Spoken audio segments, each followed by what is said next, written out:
আসসালামু আলাইকুম প্রিয় বন্ধুরা, আশা করি সকলেই ভালো আছেন। আজকে 18তম নিবন্ধন নিয়ে আরেকটি ভিডিও নিয়ে আসলাম আপনাদের সামনে।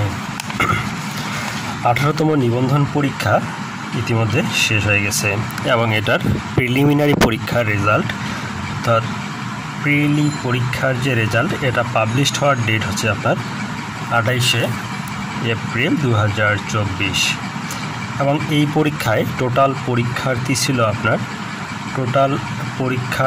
আপনার 18 লাখ এবং এখানে উপস্থিত ছিল টোটাল আপনার উপস্থিতি ছিল আপনার প্রায় 70 থেকে 75%। অনেক জায়গায় দেখা গেছে যেটা দাঁড়িয়ে 85%ও হয়ে গেছে। আর সর্বমোট পরীক্ষার্থী আমরা যদি বিবেচনা করি 18 লাখ, সেক্ষেত্রে পাস কতজন করবে এবং কত পেলে পাস করবে সেটাই হলো মুখ্য বিষয়। কেননা আমরা দেখেছি বিভিন্ন 15তম, 16তম, 17তম নিবন্ধন, এই নিবন্ধনগুলো বিচার বিশ্লেষণ করে দেখেছি যে এখানে পাশের হার ছিল আপনার অর্থাৎ পাস করেছে 1,40,000 থেকে শুরু করে 2,20,000-এর মতো পাস করছে প্রতিটি প্রিলিমিনারি পরীক্ষায়। সেক্ষেত্রে আমাদের 18তম নিবন্ধনে কতজন পাস করবে এটা হলো মুখ্য বিষয় এবং কত পেলে পাস করবে সেটা হলো মুখ্য বিষয়। এই বিষয়েও আলোচনা থাকবে। তার আগে বলি যে অনেকেই বলে যে 40 পেলে পাস করবে না, এর কারণ কি, বা পাস করে না। অনেকেই বলে যে ভাই আমার 40 মার্ক হয়েছে বাট আমার 15তম, 16তম, 17তমতে ফেল আসছে। সেদিন একজন বলল যে আমার 42 হয়েছে তারপরও আমি 17তম নিবন্ধনে ফেল করেছি প্রিলিমিনারি, এর কারণ কি? মূলত সব প্রশ্নের উত্তরের আলোকে মূলত সাজানো আজকের ভিডিওটি। বন্ধুরা, যে কারণে আপনাদের 42 নম্বর, 43 নম্বর বা 44-45 নাম্বার পেয়েও ফেল আসে, সে বিষয়টি মূলত আজকে সংক্ষিপ্তভাবে আপনাদেরকে বুঝিয়ে দিব। ধরুন একজন ছাত্র বা পরীক্ষার্থী আপনাদের পরীক্ষায় 45টি উত্তর দাগিয়েছে, অর্থাৎ 45টি সে অ্যান্সার করছে। যেখানে 100টি প্রশ্ন রয়েছে সেখান থেকে তার কমন পড়েছে 45টি এবং 45টি উত্তর করেছে। কিন্তু এই 45টি উত্তর করার পরে সে বাসায় এসে তারপরে বিভিন্ন উত্তরমালার সাথে তার উত্তরগুলো হিসাব করে যে আমার কতগুলো হয়েছে। সেখানে সে দেখলো যে তার 8টি ভুল হয়েছে। 45টি দাগিয়েছে, 8টি ভুল হয়েছে। এখন সে 8টার জন্য, যেহেতু প্রতিটি ভুল উত্তরের জন্য 0.25 আপনাদের কর্তন হবে, কাটা হবে, সেক্ষেত্রে সে 8টার জন্য এখানে 2 মার্ক বাদ দিয়ে দিল, অর্থাৎ সে 45 থেকে 2 মাইনাস করলো। তাহলে মার্কস দাঁড়ায় কত? 43। এই 43 হওয়ার কারণও সে ফেল করলো। এখন তার যে হিসাবে ভুল হয়েছে সে মূলত এই দিকে নজর দেয়নি বা খেয়াল করেনি। এখন তার 45টি সে অ্যান্সার করেছে, দাগিয়েছে, এখান থেকে ভুল করেছে 8টি। সর্বপ্রথম আমাদেরকে এই 8টি বাদ দিতে হবে। যদি আমরা 8টি বাদ দিই সেক্ষেত্রে আমাদের মার্কস হচ্ছে, মানে আমাদের সঠিক হচ্ছে 38টা, আর এখানে 8টার জন্য 2 মার্কস কাটা, সেক্ষেত্রে আমাদের এখানে 2 মার্কস বাদ দিতে হবে। তার মানে আমার মার্কস দাঁড়ালো 36। এই ভুলটার জন্য অনেকেই বলে যে আমার 43-44 থাকার পরও আমার রেজাল্ট আসলো না, ফেল আসলো। আরেকটি বিষয় রয়েছে যে বিষয়টি খুবই গুরুত্বপূর্ণ, অর্থাৎ আপনি এখানে দাগিয়েছেন ধরেন 42 বা 43 মার্কস, আপনার কাটাকাটি করার পরে আপনি ধরেন 60টি বা 65টি দাগিয়েছেন বা 50টি আপনি উত্তর করেছেন, কিন্তু তারপরও আপনার বিভিন্ন কাট মার্কস বা আপনি দেখলেন উত্তর সমাধান করার পরও যে আপনি দেখতেছেন আপনার মার্কস হলো 40 প্লাস, মানে 42-43 হচ্ছে, তারপরও কিন্তু রেজাল্ট ফেল আসলো। এখন আপনার 42-43 থাকার পরও ফেল আসলো, এর মূল কারণ হচ্ছে আরেকটি।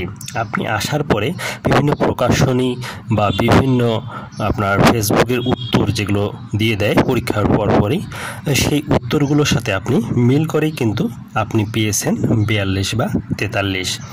এখন ওই উত্তরমালার সাথে মিলায় আপনি 42-43 পেয়েছেন ঠিকই, কিন্তু কর্তৃপক্ষ যা নির্ধারণ করছে যে প্রশ্নগুলো, অর্থাৎ আপনার 4-5টি বা 6টি প্রশ্ন খুবই কনফিউশন থাকে, এগুলোর অ্যান্সার বিভিন্ন বইয়ে বিভিন্ন থেকে থাকে। আপনারা জানেন একটি প্রশ্নের অ্যান্সার কিন্তু ধরেন 3টি বই রয়েছে, ধরেন মাস্টারে একটা দেওয়া আছে, কম্পিটিটিভ এক্সামে একটি দেওয়া আছে, হয়তোবা আরেকটি ডাইজেস্টে আরেকটা দেওয়া আছে।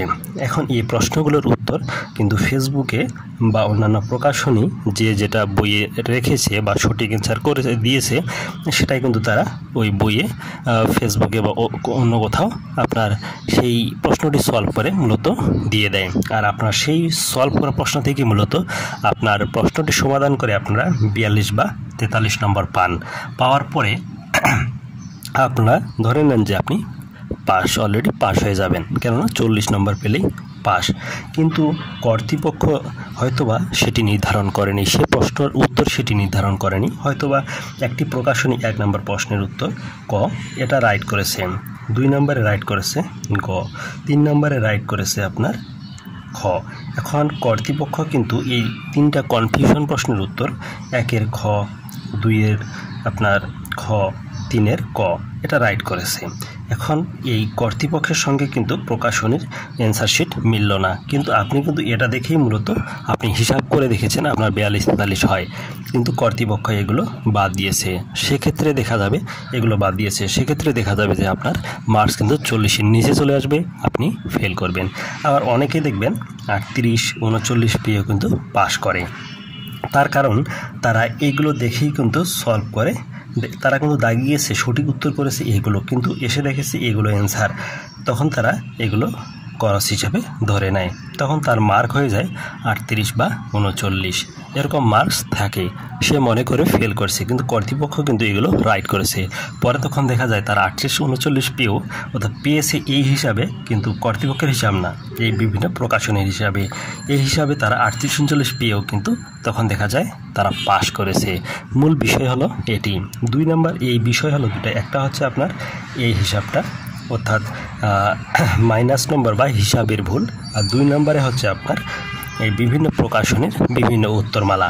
এই দুটার কারণে মূলত অনেকেই দেখবেন 38, 39 পেয়েও পাস করে, আবার অনেকে 42, 43 পেয়েও ফেল করে। মূলত এই দুটাই হলো মূল বিষয়। বন্ধুরা, 18তম নিবন্ধনে কতজন পাস করতে পারে তা হচ্ছে, যেহেতু এখানে পরীক্ষার্থী অনেক বেশি, 18 লাখ পরীক্ষার্থীর উপস্থিতি 70 থেকে 75%, তাহলে আপনারা ধরে নেবেন এখানে আপনার 2 লাখ থেকে শুরু করে 2,70,000-এর মতো পাস আসতে পারে।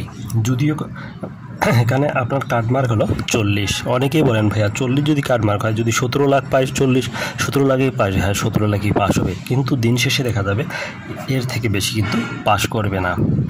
আশা করি বুঝতে পারছেন। কোনো কিছু যদি জানার থেকে অবশ্যই আপনারা কমেন্ট বক্সে কমেন্ট করবেন, আর আপনার মার্কস কত এবং কোন উপজেলা থেকে পরীক্ষা দিয়েছেন বা জেলা থেকে পরীক্ষা দিয়েছেন সেটা কমেন্ট বক্সে কমেন্ট করুন। আমার চ্যানেলে নতুন হলে অবশ্যই চ্যানেলটি সাবস্ক্রাইব করুন, আর ভিডিওটি ভালো লাগলে ভিডিওটিতে একটি লাইক দিন। আসসালামু আলাইকুম ওয়া রাহমাতুল্লাহি ওয়া বারাকাতুহু।